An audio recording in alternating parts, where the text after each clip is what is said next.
welcome to Business Talk, brought to you by the Sharonville Chamber of Commerce. I'm your host, Britt Scarce with Emory Federal Credit Union, and today here in studio we have Pandy Pridemore from The Human Resource USA here to talk to us about employee performance reviews. Pandy? How are you, Britt? Great. Thanks for being here. Oh, thank you for having me. Do we need to do reviews every year? I mean, do I really need to be evaluated? I mean, don't I just do a good enough job? Really? How old are you, Britt? It's funny because when we decided to talk about this, I started thinking, well, there's the term performance evaluation, there's the performance review, there are success factors, there's feedback, action plans. There are so many different ways to approach this topic. And so what I'm hoping that you and I can talk about are some of the core elements that need to be present if a company wants to address this correctly. And what seems to be working right now in this time period. Because this whole process of performance evaluation has changed drastically over the last 20, 30 years. Because the recipients are changing, their expectations are changing, their perceptions are changing. So it's a good topic. It's a good topic, and most companies hate it. Yeah, they don't like doing them. Hate it. So you see that there's value in them. And with there being value, what do you think makes them most effective? Where it's not just something that we go through the motions and we do this every year and then nothing really comes out of it or changes or, that sort of thing. What kind of things can, a company do to actually make performance reviews, actually impact change or actually help the employee become better or have more ownership? Right. Well, there's several things that I always put at the very forefront. And one of the very first is having that business owner understand the needs of their business. Why are they employing people, and what are the roles those individuals are fulfilling, and what needs of the business are these individuals supposed to be addressing? Because if you don't truly understand what competencies and skills that you need to run your business, you're not going to be able to truly evaluate them. And then the other thing that companies don't take into consideration, and they certainly should, is what is your culture? Okay. What's your mission?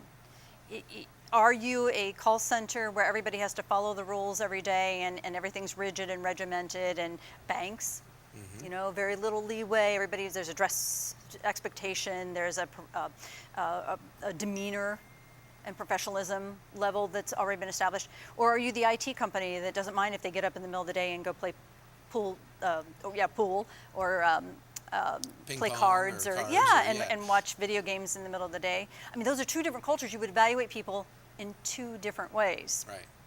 So if we can get that foundation established, what are your expectations? What are the skill sets? Who do we really need for the company? And then figure out what our culture is. Then we can move on to the other part. So I think, and then the third part is establishing the format by which you're evaluating. Because so many companies I walk into, and they've got these template forms that are asking questions and evaluating things that are completely irrelevant to this individual's role or what the company is asking this individual to come in and do every day. I mean, is attendance truly that important if you don't mind that they work remote? Right. I mean, think about the hypocrisy of that. Right. And then communication.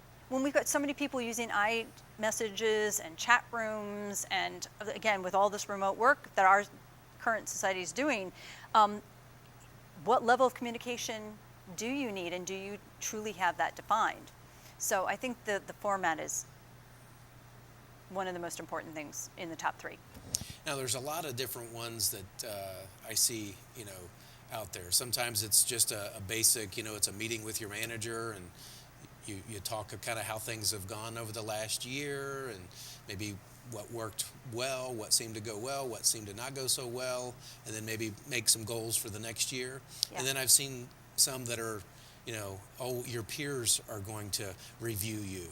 And sometimes, And everybody loves that. Oh yeah, and that could be good or bad, I guess, depending on how well everybody, gets along in the office, right? Politics are everywhere. And you want to talk about going back to high school? Yeah. Let's talk about the cliques, and let's talk about the popularity contests. Oh my gosh. Age is no sign of maturity. You've heard me say it a million times, truly. No, you're absolutely right. You're absolutely right. You have to decide if you're going to do them and do them consistently. And then you've got to decide, again, going back to the format, 360s, one-on-ones. So if we had to continue that list of best practices, let's add timing. Do you want to wait 12 months to evaluate someone when 10 months ago they had a complete flop, and over those 10 months they didn't know that they did a complete flop, so you saw no change in that performance and no change in that competency? No, timing is of the essence. And with most things in HR, timing is always going to be of the essence. Yeah. I hate to say it, but there was Vistage, and there was an author that came to one of their meetings, and I just dearly loved the book that he wrote. And one of his points in that was get away from performance evaluations and talk about success factors. What does this individual need to be able to do to be successful in the company? And it might only be 4 or 5 things. We're not talking a laundry list. 4 or 5 things, and it's either a yes or a no. Did he do it? Did he not do it? Can she do it? And then we can decide degrees. Is she really good at it? Is she just learning to do it? But 5 things that the individual clearly understands and knows are important. And then I have some companies that evaluate individuals after every project. Okay. And they might do 5 or 6 projects a year. Exactly. Or more. And their role in this project might be a little bit different than the role in that project. So how do you evaluate that after 12 months? Yeah. So timing is essential, because then whatever things that they may have missed in this project, before we assign them to another, we know whether we're assigning them to the proper part of that project. Right. Make sure they're working in their strengths. Exactly. Or What do you think about what do you think about the putting employees through like a strength finders test, a personality profile test, a DISC profile, and utilizing that in addition to make sure that they are working in their strengths, that you have the right people, as they say, Sure. on the bus, and the right people in the right seats on the bus. Yeah. No, it's scary if I told you what I was on the DISC. I do like those assessments. I truly do. But here's the mistake companies make with the assessments. And again, in regards to performance evaluations, they take the assessment at the time of employment or the recruiting process, and they never use it as a management tool. Yeah. So if the assessment tells you that this individual has trouble with time management, or has trouble with organizational skills, or maybe does not have the strong communication skills, understand that you need to address that as they grow within your company. Otherwise, they're going to fail, and you knew they were going to fail before you hired them. Well, make sure that they're on a team, that their role is on a team that will accentuate their strengths and will be able to their shortcomings can be taken care of with someone else who has those If other you're going to strengths. accept the responsibility of keeping that individual beyond their introductory period, absolutely. You're accepting that responsibility to help complement or retrain or give them the resources to succeed. Otherwise, you've just hired yourself a problem. Yeah. I mean, it's just nuts. But no, I like them. They can be very expensive. I highly recommend getting a consultant that specializes in that assessment and work with them. Again, using that tool as an ongoing part of that individual's work expectations. Well, some of those programs not only help with figuring out what kind of personality or what kind of strength, strengths you have, but also even how to interact with the other types of personalities. Oh, absolutely. To make the whole team more successful, which can be helpful. I mean, if I know that I have a promoter personality, I know that I need to, when I'm talking to someone who's more of an analytical type personality, that they need more data and slower pace. They don't want to just hear all the, rah-rah stuff. They need to have hard facts, and it helps you communicate better. Oh, absolutely. And that let's go back to performance evaluations with that in mind. If the employer is not matching the goals of the individual. And right now we're working with a group of millennials who have very strong goals. They have expectations that are far different than individuals that have been in the workforce for 20 and 30 years. So we have to ask them, where do you see yourself growing in the company, and what keeps you motivated to come back to work? If it's not what they're currently doing, then again, square peg in a round hole. Right. So you can't necessarily honestly evaluate them and expect them to ever change, because they're not where they want to be. Right. So go back to your culture, go back to the needs of your company. Does your company need somebody who wants to be the CEO next week? If the CEO doesn't plan on leaving and this guy taking his place, who's now 22 years old, Then we've got a situation we have to address, and no performance evaluation is ever going to help that. Yeah, yeah. Well, and like you said earlier, defining maybe what their next step is, Yeah. where they want to be and where their talents lie, Yeah. and try to help them get in that direction, and say, hey, okay, over the next year or 2 years or whatever the case is, this is, we do this, this, and this, and this is where you could be, and like you said, motivating them to want to come to work every day and work toward that. Absolutely. I tell people all the time at my clients, as an HR consultant, I want to know that you're excited about getting up and going to work. How many of us have been in jobs where we dreaded it, tried to come up with every excuse not to go or not to be engaged, or was while we're at work looking for another job? It happens all the time. So take the time to make sure that you're a good fit and make sure that your employees are a good fit.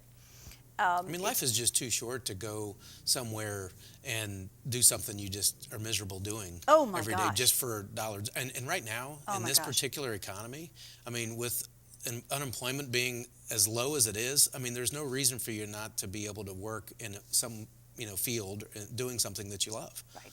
Right. I mean, there's Remember, so many opportunities. Jack Welch said that we should spend most of our time with the top 20%. I don't agree with everything that Jack Welch did or said, but I do believe that we can learn from what the top 20% are doing and pass some of those traits or some of those characteristics down to see if the others measure up to it. Can they possibly be within the top 20%? After all, performance evaluations actually have a good goal in terms of identifying deficiencies so that we can get rid of, but maybe move on the individuals who are poor performers and are holding the company back. Right. I have one client that I specifically tell all the time, look, every time you hire somebody, you need to be hiring somebody that makes you better. Yeah. Make the change stronger. Don't hire C-level employees. Always be looking for the A and the A+. Now, does that mean that they're eventually, as the company grows, they're going to outgrow some of the earlier employees? Possibly. Happens all the time. Or you're going to have such high potential people that everybody's going to be growing at the same rate and everybody's going to keep going. And what happens? The business benefits in every possible way. Yeah. So performance evaluations can be done in a really genuine way, and they can also be an absolute waste of time. And your supervisors have to be motivated to do it. So if you set the right ground rules, do them in a timely manner, and not be afraid to have those crucial conversations, everybody's going to benefit. I mean, do you feel that these could also possibly benefit a company with, helping them with less turnover? I mean, if they do these more effectively? I mean, because, you see some places that have a lot of turnover. Yes. And, and perhaps part of the reason is that, there aren't, in a performance review, at least like you said, we can outline some goals and figure out where, what do you want? Where do you want to be? Where do you see yourself? And then figure out how to really truly try to get them, if there are opportunities for them, to get them going down those right paths to those opportunities. Well, and Britt, by nature, we all want to know that we're appreciated. We all want to know that we're good inside, that we have value, that we're contributing. Whether we say it or not, every person, every human being wants to know that they are valued in their personal and their professional life. So that feedback, I literally have some candidates that or employees that will look at us and say, boy, I didn't realize that. I'll correct it. The best compliment an employer can get is have a young person or an individual who does want to do better, and they say, look, just tell me how high, where, what I want to stay with the company. I mean, you don't want to replace that. Right. You can't buy that. Yeah. But sometimes, perception is 99% reality. We've said it a million times. If the employee thinks and perceives that they're doing a phenomenal job and we're not telling them otherwise, Right. if we continue to do what we've always done, we're going to continue to get those results. Right. Those may not be the results the company wants. Right. I heard a manager say, I do my reviews every day. Perfect. That they they try to tell their employees every day what they more so in a positive manner, trying to there's a book out there that they I think it was called Whale Done, where they talk about how they train whales to jump. This might not be politically correct for the animal lovers out there, but the way they would start the Are they using food or clickers? Yeah, exactly. With food and stuff, they would start the the rope at the bottom of the pool, and then every time they swam over it, that was the behavior they wanted. So they would reward them with Yes. food or whatever. Yes. But even as humans, we love hearing positive feedback. Absolutely. So, complimenting and recognizing behaviors that you want repeated is probably a pretty good idea to do. I mean, if you want someone to always, show your customers, you know, a lot of respect and give them great service and be positive and smile and do all that stuff. And when you see somebody doing that, catching them doing something right, Yes. those sorts of things, I think that's a pretty good way to do things. Well, and think about it. If that's documented, signed, dated, and put into a personnel file, that's like getting a star on a chart. Mm-hmm. And all of us are enough kids that we're thinking, I got a star. Mm-hmm. Not bad. Yeah. Performance evaluations are not always associated with money. Yeah. And employers need to make sure that that's clearly understood. Look, I'm giving you feedback. Eventually, the money may come, but right now you need to know, are you where you need to be in terms of competencies? Are you giving us the skill sets that we need? Are you contributing to the company at the level we were expecting? That feedback is just as good as money to many people. Yeah. Well, you talked about feeling valued. Yeah. And I think for a lot of folks, if they can do what it is they love, Yeah. and if they can do work that they feel that matters, and they can do work that they feel appreciated for doing, Mm-hmm. I mean, they would do it for nothing almost. I mean, obviously people want to make money. People are doing it all the time. Look at all they the will, blogs. Yeah, I mean, but they'll, I mean, it becomes less about the money. I mean, and you should always, I'm a big fan of employers paying people well and, paying them, what they're worth and that sort of thing. But in many cases, when, if you do go into a hard time or something like that in the economy, I mean, you're going to retain those kind of people because they're going to understand, they're going to be more about the mission and Absolutely. doing what they love than necessarily Absolutely. that they got their 3% raise. Now, here's the thing to stay away from.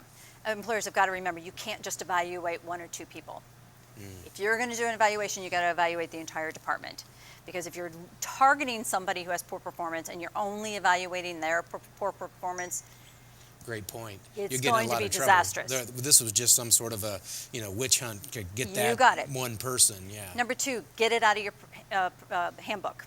Okay. Because if you're documenting in your handbook that performance evaluations are done every year in July or every year or biannually July and December and it doesn't happen, it's a huge no-no when you finally decide to drop it and then they come back and say, oh, you know what, you terminated me and you didn't give me the opportunity to correct it.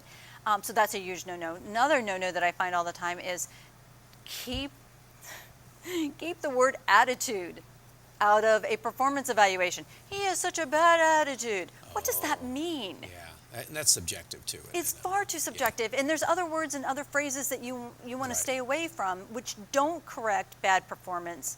It corrects. I mean, it addresses the individual as an individual, more personal, and then you start getting into some huge personality issues, and you get away from performance and what the needs of the business are. So there's a whole list of things not to do, but that would be probably another whole show in itself. All right. Well, speaking of an whole show, we've filled up this one. So, Pandy Pridemore, thank you so much for coming in and talking about Thank you. Performance reviews. I think we got a lot of good information there. Pandy Pridemore with the Human Resource USA has been our guest. You've been watching Business Talk, brought to you by the Sharonville Chamber of Commerce. I'm Britt Scarce with Emory Federal Credit Union, and until next time, we'll see you right here on Business Talk.